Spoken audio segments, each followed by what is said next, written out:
Welcome to Hope Restored, a podcast of the Wyoming Rescue Mission. I'm Darren Adwalpalker, and joining me today is Sherri Martin. Sherri is the case manager for the Women's Discipleship Program at the mission. So welcome, Sherri. Thank you. Appreciate it. Sherri, help us understand what it is that you do over at the mission. Oh my goodness. Basically come alongside women to grow them in their faith, to help them become that whole woman that God created to be. Yeah. So we have a discipleship recovery program at the mission. We'll receive anyone in whatever condition they're in. We'll love them. We'll give them a place, warm bed, hot meals, to help them take that next step. But there's the discipleship recovery program, which is an even more in-depth process. So walk us through kind of how that works. How the steps work, the different phases? Sure, or Okay. the program in general. So typically how it happens at the mission, which is quite interesting, is women will either hear it on the outside what the discipleship program is, and they'll just inquire and say, hey, I'm on board. This is what I want to do. Oftentimes at the mission itself, we'll have women just start watching other women, and they really get intrigued and start asking questions. But once they make that decision to come in, anyone can come in, and we get all different levels of women, from substance abuse to broken relationships to abuse to maybe even human sex trafficking cases, foster care situations where women come in and they don't have any place to go, and so they come in. But the first phase, if they come into the discipleship program, they learn about themselves, I think, and they learn about, they deal with a lot of guilt and shame and fear, anxiety, some of those types of things. And so they start to begin to work through those issues with others around.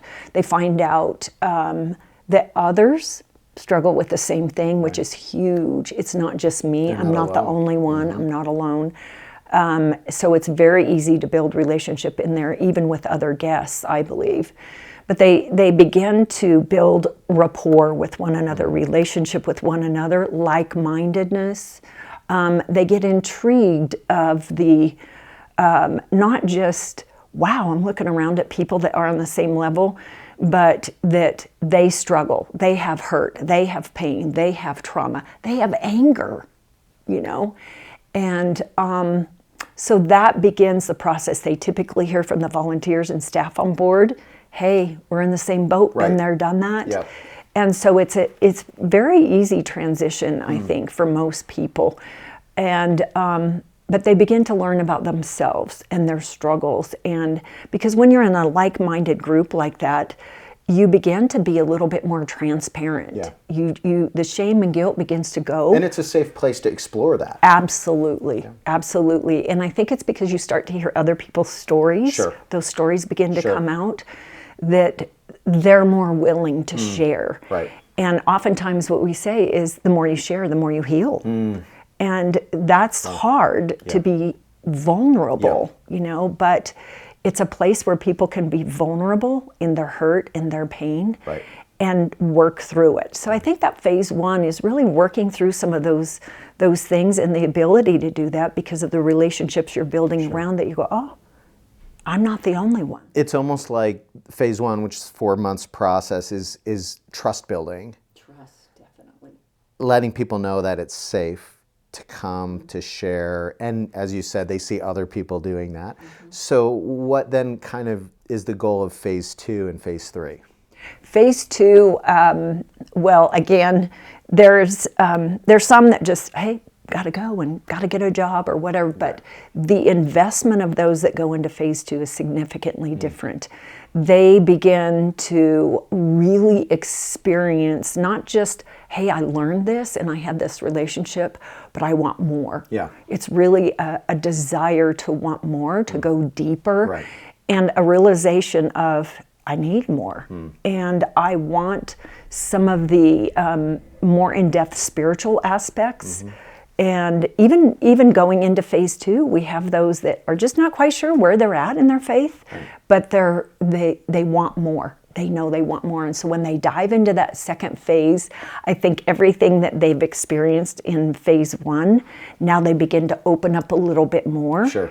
It applies to others. And then they began to see in that process, not only, I mean, they are not the one that just seeks Lord based on what others say, but they realize they have that relationship themselves. It's very personalized. They begin to experience that physically, mentally, emotionally, and spiritually. I see a significant difference of just driving in deeper. That group usually becomes a little bit more bonded. Sure. And because of that bonding, they're more transparent. They're more willing to share. They work through conflicts. Yep. They help each other in the process. It's really from a perspective of a case manager or an instructor in it, you really begin to see the life that God created blossom, grow, and come out. So in that phase. And we work on an invitational model, meaning anyone that comes in the mission will serve them, meet them where they're at, and invite them to take that next step in their journey, whatever that is. Pair them with a case manager. There's areas that they work on. But along the way, there's always, hey, have you considered the discipleship program, right? And a few years ago, back in 22, we opened up beautiful facilities across the street from our Park Street Center, a nice men's discipleship home and a women's. So kind of help us understand the atmosphere in the home and what makes that different from somebody that comes to stay at the Park Street Center. It really becomes family. Significant family. It's you build relationships and just like family, right? We always think of going to a family reunion and what a mess that can be sometimes. But it's loving one another, learning to, because they experience God's love, they begin to love themselves, and then that love begins to outpour to one another. There's more forgiveness, there's more willing to work through conflicts, there's more serving one another. That iron sharpens iron, but they really become a family unit at that point. And so much so that love that they receive from God extends to one another. They want to share it even from those other outside areas, whether it's even within the mission or out on the street. And so the development of the family becomes a family unit. So you oftentimes hear those women say, I never had family. I really didn't even never get along with women, but these women are my sisters. This has become my family. Even the brothers and the staff and the volunteers, it becomes a tight family unit. And describe like the physical environment of the women's discipleship home. No, that's fine. Because you're talking about sort of the relational and the spiritual dynamic. Just on the practical level, like when you walk through the door, what does it look like in there? The most common thing we hear is, wow, this is a really beautiful home. I just moved somebody over into the house yesterday, and she had actually been in it a couple times in the living room section where there was a class. And but to see the whole thing, it's almost like you walk into this home and the general idea or comment is peace. This is home. This is a home, and it's beautiful and it's taken care of, and I feel welcomed even when I walk in. And so there's of course it's prayed up, but it's very beautiful. It feels like home. The women, when they come in, they make their own meals. They have their own rooms. They take care of things. They have chores. They do their own laundry. It's home. Yeah, and so this, a lot of people don't get to see that because it is private and safe for the women. But often we can have idea about a rescue mission or homeless shelter, just kind of like these rows of bunk beds or whatever, just kind of cold and impersonal. But the discipleship homes really is this invitational feel of you're home, you're safe, you're loved, right? And so that environment contributes to the growth that you're describing, like creating that physical environment, that radical hospitality. And so it's just, for me, it's an exciting thing to see people take that step and how much of an incentive the home actually is for them to then move into a place like that where they can find that healing that they need. I think especially for women, because there's this part of us that just has to have that security and that protection, and to know that it's home, right. because it's that woman, it feels like home, but it feels safe. It feels protected. It feels just like a woman would want her home to be. Yeah. So I love that. Yeah. Trying to create the physical environment to match the spiritual and relational environment that you're trying to create. And those do go hand in hand, which leads to such a positive aspect of recovery.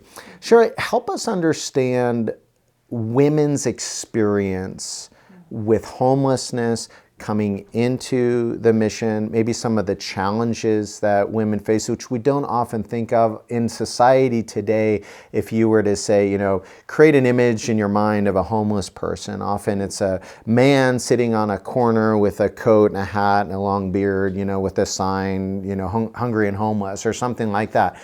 But we don't often think about the female experience of what it's like to be on the streets, in addiction, coming into a place. So help paint a picture of who's coming into the mission, who's then entering into the discipleship program, and maybe some of the unique challenges that women face in this process. Okay.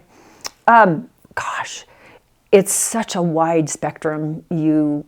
It's amazing to me, but coming from that, even myself, you have women that maybe come out of a young woman coming out of a foster care system, 18, and just all of a sudden has no place to go, has no direction. You remember being 18, I don't have it together. I really don't know what I need or what I want, but just out there, and inability to work, to find a job.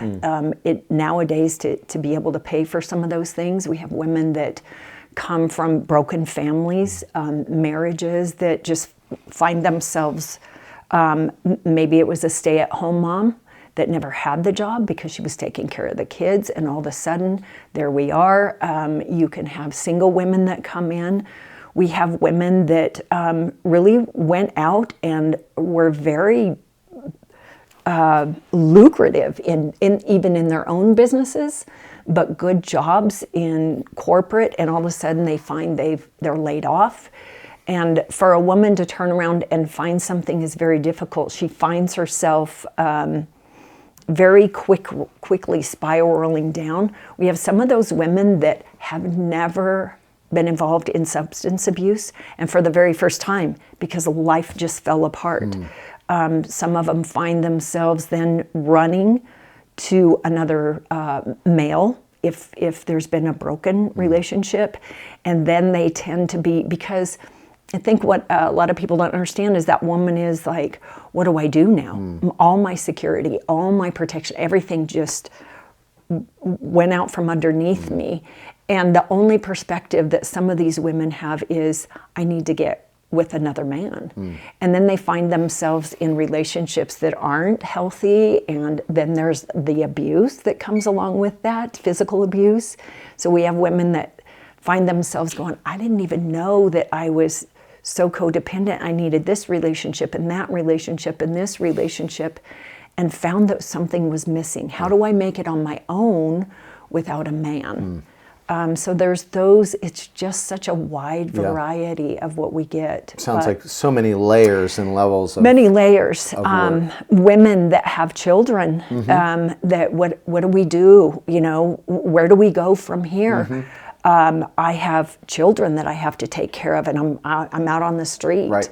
I need help. And we have families Yes. at the mission. We have special rooms for them. Yes. Can you explain what that looks like for women coming in with children? We also have family rooms on the men's side as well. We have some dads there with their children. So it's our mission is not a. I've been around the nation, and it's not a homeless shelter. You know what I mean? It really, the true sense of the word rescue mission. Yeah. It's a refuge. It's a place of refuge. So you think of women that are just, oh my gosh, I'm on the street. I have my kids. are nurturing, take care of. Now I have to take care of my kids. When you go into that family unit, it is a place where my kids are safe. There's other mothers there. It's a whole separate place for them, just to feel safe, just to be able to sit and take in the moment, I guess. But when they come into that area, or just the mission itself, the most common thing you hear is peace, protection, safety, security, love. And these are their words. These are their words. Wow. Love. I felt love when I walked into this place. And for a woman, that's security, that's safety, and so when I go into the women's section, you see the little kids. I'm a grandma now, so, but I remember that point of, I need help with my kids. Vulnerability. Oh my goodness, it's very difficult. It's it's humbling. But when you come into a place and you see other mothers in the same situation, they begin to bond as well. So it's a safety place for them, and a place that they have food, shelter, clothing when they need clothing, things for their kids when they need kids. We hook them into other agencies that may help with those kids, may help with their needs as well. So, going through this Christmas season past, it just struck me, reflecting on the story of Jesus and his family, that they were fleeing, they were refugees, essentially homeless, right? They went down to Egypt, and the vulnerability of that, we don't often think of that. The beautiful manger scene, but this is a family that had nowhere to stay. Even Jesus, during his ministry, birds have nests and foxes have holes, but the Son of Man has nowhere to lay his head. And so that Jesus would identify with the displaced, with the unhoused, with the vulnerable, and that we get to meet families in that place is really beautiful. One of the things that I find amazing is that the federal poverty limit set by our government is $15,650 for an individual. And 11% of our county, Natrona County, lives at or below that level.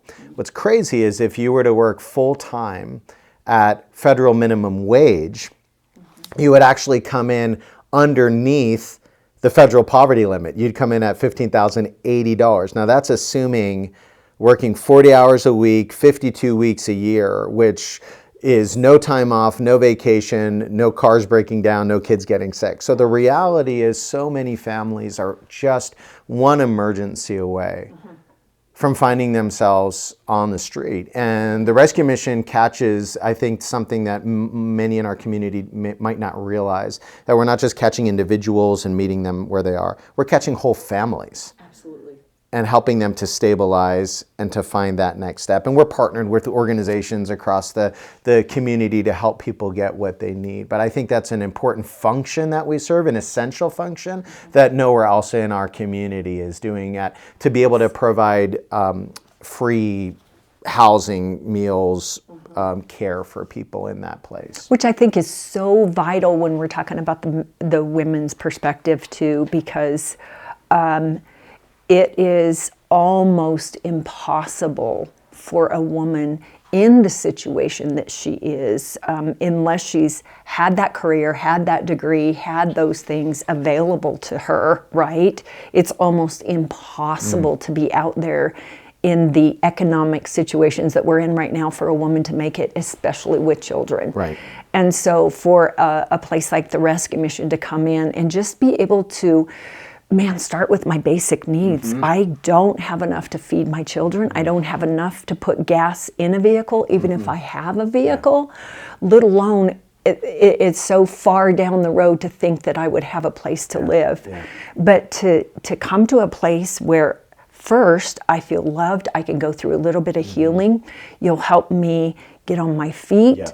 You'll help me get a job. You'll help me be able to even have some hope that I can have not just food, but a place to live eventually. Right. So I want to talk about ways in which people can get involved in this work. So I'm the community engagement coordinator, so I work with volunteers, and one of our main on-ramps is in the kitchen. So we serve 3 meals a day, 2 on weekends and holidays, but 3 meals a day throughout the year, and we serve about 80 to 100 people a meal, and so we rely on volunteers coming in to help us cook. And for me, it's always meaningful.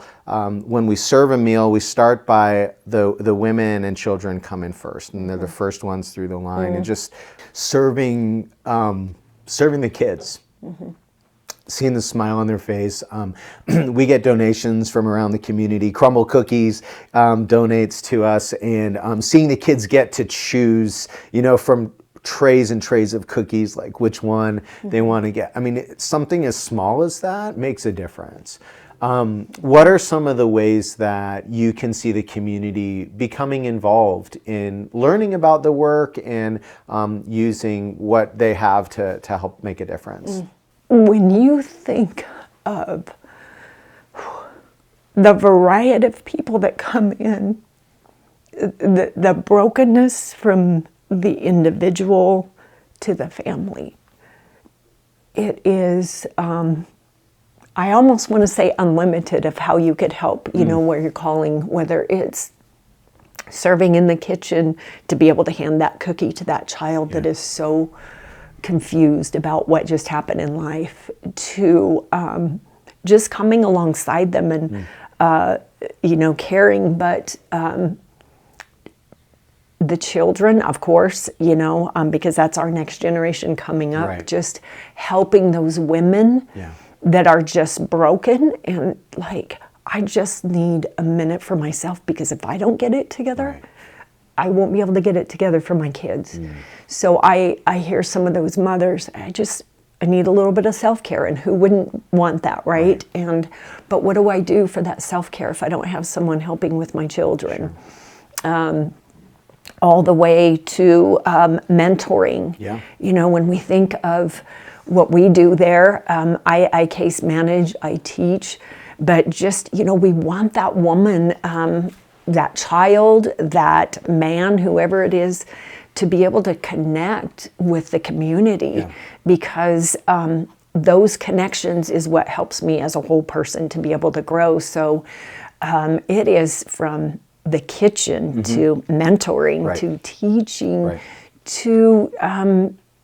oh my goodness, I can't even think of so many different things. Well, one of the things for me, I love to see what people are passionate about, what's their unique contribution that they bring. So we have people that do watercolor classes. We have people that come in and give haircuts.